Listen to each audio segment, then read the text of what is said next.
Let me tell you, people of my faith are being attacked, and they have been for world history, including 6 million of us killed in the Holocaust, including family members of mine, I'm sure, and pogroms that forced my family away. And now we're subject to sickening, vile anti-Semitism every day. One country. All we're saying is one country of the people of our faith to seek refuge in. And if you have one country that now combines millions of Palestinians, there's no more Jewish country in the world.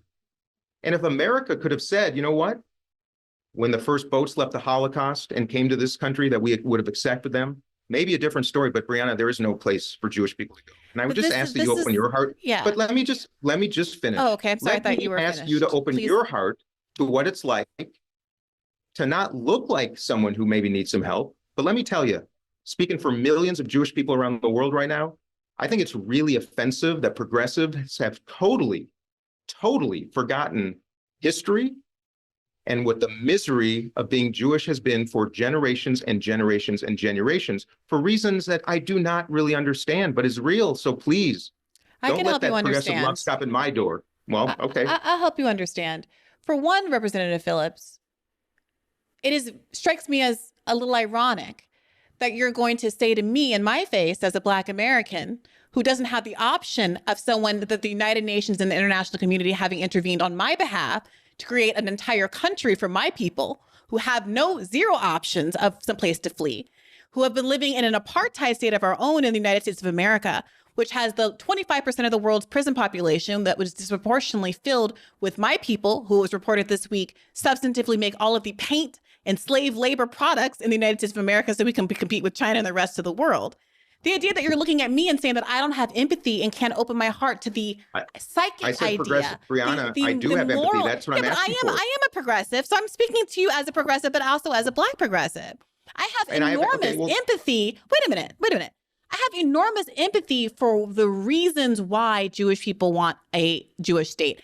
I talk about this on the podcast a lot. There is a big part of me that says, oh, I get it, because I do not feel safe in the United States of America, not just me as an individual, but statistically as an aggregate. There's not a metric in the world that you can look at that says that this is a good place for Black Americans to be, that Black Americans are faring well in the United States of America. And I take your point, but it's also true that I know you and I are sitting here as two people who are not Christian in a predominantly Christian state. And there are Christians in America who make this very similar argument about America that it seems to me many people make about Israel, which is, oh, this is a Christian nation. And if immigration trends change and suddenly it does not become as much of a Christian nation, that we should rig the immigrant population to maintain the national character of the United States of America. We call that Christian nationalism, and we think that that's a bigoted principle and that we should not be picking and choosing who comes to this country to maintain some kind of ethnic or religious character that benefits the existing majority. We say, as Americans, we value pluralism and that every kind of person brings their own benefit and that we should protect the least of these and have laws that protect minorities because we value being a nation where minorities can be saved. Not that we have to rig the system so that we are majorities so that we can then dominate over the rest, right?